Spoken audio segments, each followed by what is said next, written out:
Akbar Tanjung kali ini langsung ke arah gawang pemirsa. Dan apa yang terjadi? Dan gol!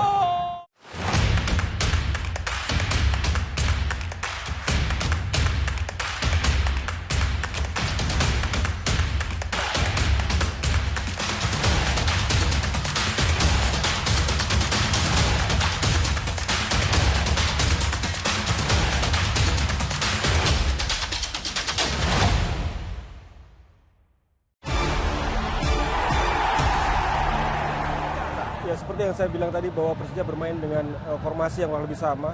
Andri Tani di bawah Mistar, Ansamu, Rizky, Rido pilihan baru, Ferrari di belakang.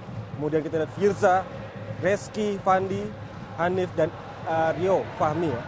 Kemudian yang menarik di depan kita lihat Rio, Witan, dan Rico. Kita lihat apakah Witan bermain sebagai striker atau Rio yang ditarik lebih ke tengah dan Witan di sebelah kiri.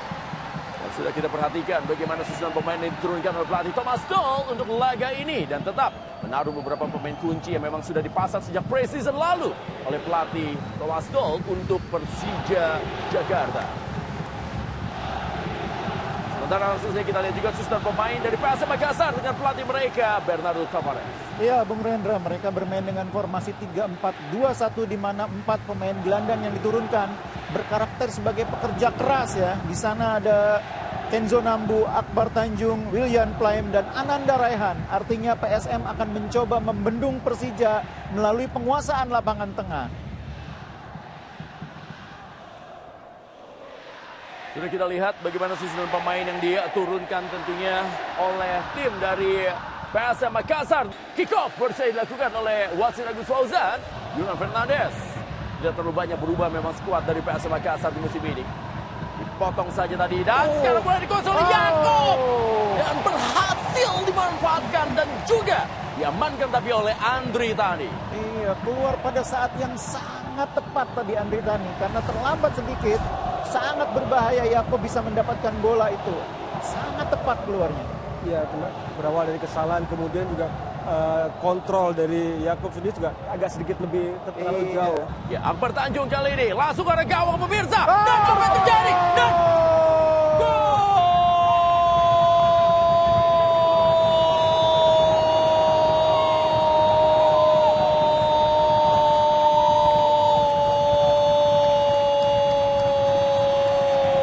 Brimo, berikan semangatmu. Sebuah set pieces yang berhasil dimanfaatkan oleh Kenzo Nambu untuk mencatatkan namanya di papan skor dari Stadion Utama Gelora Bung Karno Senayan Jakarta dalam Super Big Match BRI Liga 1 2023-2024. Iya, saya pikir ada sedikit miskoordinasi ya, karena Kenzo Nambu menanduk dalam keadaan tidak terkawal, tidak ada yang menghalangi, tidak ada yang mengganggu, sehingga Andri Tani pun sulit. Sangat sulit ketika 1 lawan 1 dalam situasi bola atas seperti ini. Kiper seperti dipaksa untuk bergerak seadanya, refleks saja. Dan itu yang membuat Kenzo bisa menaklukkan Andri Tani dari jarak dekat. Dan Kenzo Nambu mengantisipasi bola tersebut dengan sangat baik. Lepas dari pengawalan pemain Persija, lepas dari Reski. Di kejauhan pun juga terlihat bagaimana Ferrari juga bersiap-siap. Rio Matsubura melengkung kali pemirsa, ditinggu saja bola. Witan! Masih Witan menguasai bola. Oh, Reski Pandey. Tangkap kali ini bola dengan baik oleh Reza Arya. Iya, meskipun secara postur pemain-pemain Persija kalah dari pemain PSM, tapi kita lihat bagaimana tadi situasi bola mati berhasil mereka maksimalkan untuk memberikan ancaman ke gawang PSM. Firza Andika bersiap-siap. Firza Andika! Buat tendangan yang sangat baik dan penyelamatan yang sangat tegas dilakukan oleh Reza Arya. Ya, sayang ya kalau bolanya sedikit ke bawah, bola memantul di depan titik penalti akan lebih baik. Iya, mendingan mantul atau sekalian ke pojok sekali gitu ya. Itu agak nanggung terjangkau oleh kiper. Tapi sudah maksimal ya, sudah bisa melewati pagar 3 pemain lawan. Rio Matsubura. Jatuh kali pada Firza. Kembali Firza. Dua kali percobaan dalam 1 menit terakhir dilakukan oleh Firza Andika ke gol PSM Makassar. Kaki kiri yang sangat baik tadi dari Firza, 2 kali melepaskan tendangan berbahaya.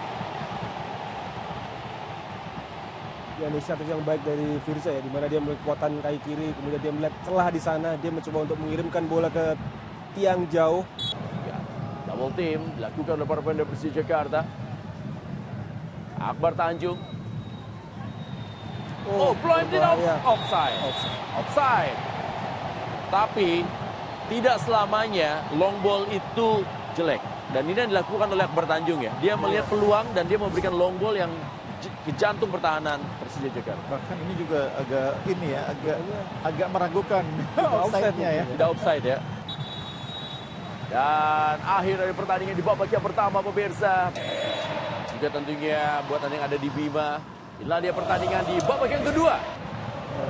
Penetrasi. Rico kuasai bola. Rico kembali. Masih Rico. Oh, Rico baik sekali kali ini. Rico. Cutback ya. Jatuh. Kepada pergerakan Abimanyu. Peluang emas tadi bagi Abi ya. Tapi sayang tendangannya masih tidak cukup keras. Tidak cukup mematikan dan terlalu dekat ke penjaga gawang. Ya, karena bolanya jatuh bukan di kaki terkuat ya. Dia mencoba untuk menggeser posisinya untuk memaksakan posisi kaki kiri. Kena ini juga, kena lutut. Iya, kena lutut. Kita lihat dalam tayang ulang. Nah, itu dia. Sekarang berikan bola kembali kepada Rico Simanjuntak. Rico Simanjuntak. Dianggap diving dia ya. Karena terlambat jatuh. Responnya terlambat dari Rico, bolanya sudah bisa dikuasai terus jatuh. Itu yang membuat dia anggap sebagai diving. Ini memang ada pelanggaran seperti tadi ya. Nah, ini ada pelanggaran tapi dia jalan dulu lepas, baru jatuh. Jatuhnya di langkah kedua, bukan jatuh langkah pertama. Terlambat. Abi, Rio, ada Firza Dika. Dan sekarang pemirsa bola dikuasai Rio Matsubura. Gol!